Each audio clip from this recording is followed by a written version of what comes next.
Hey guys, so if you're watching this, you're either Miss Duke, who is grading this, or you're a future AP Langster, I guess, and she's decided to show these in class. I know that sitting in those desks right now, I hope you have your B words saucered and you're attent and ready for class. But I know it can seem scary. I know you've heard stories. Everybody hypes up AP Lang. It seems vaguely threatening, to be honest. And, when Miss Duke is threatening to throw water bottles or she's got her box opening knife out, it may seem more distinctly threatening. But I want to let you know that it's not that hard. It's easily survivable, obviously. But honestly, it can be a lot of fun if you don't do what I did. So, one of the things that I struggled with the most was time management.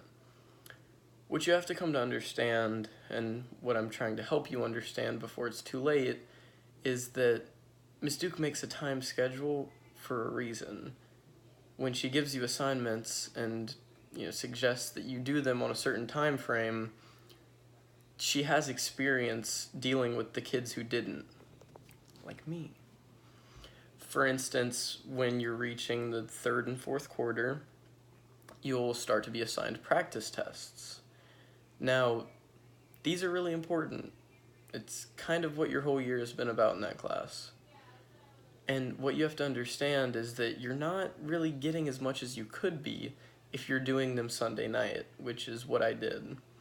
Starting at 8 p.m. on a 3-hour test leads you to rushing, you're not thinking, you get not reflective scores of how you should be doing.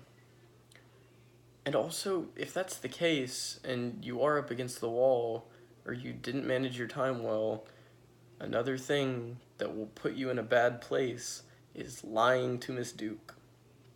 She knows. The woman analyzes rhetoric and teaches it for a living. And now, this example that I'm about to use, it's perfectly valid. Valid excuse for turning in work late.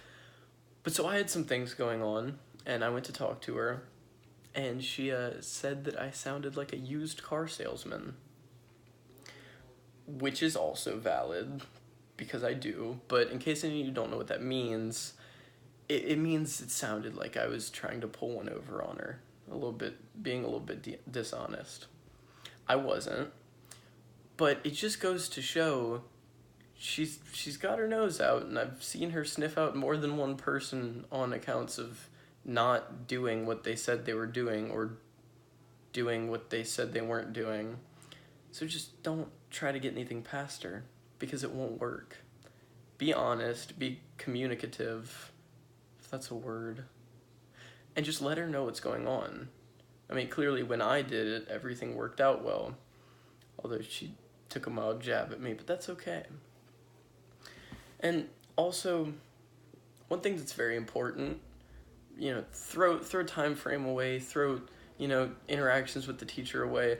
What's really important is actually doing something that she assigns. I never just completely didn't do an assignment that she gave me, but I know some kids that have, and one of the things that I was very tempted to not do was read this book, Francine Prose, which is fitting, Reading Like a Writer. This is the quintessential AP Lang book, and it was the summer reading. And honestly, the things that I picked up from that book did help me. But I was so tempted, it was summer, you have other things going on, to just not do it. Try to BS my way through it. Don't do that. Do what she asks of you. Manage your time. Be open with her. And also take her feedback. I know it's really easy to take an English paper that your teachers return to you with comments and view those comments as just unique to that paper.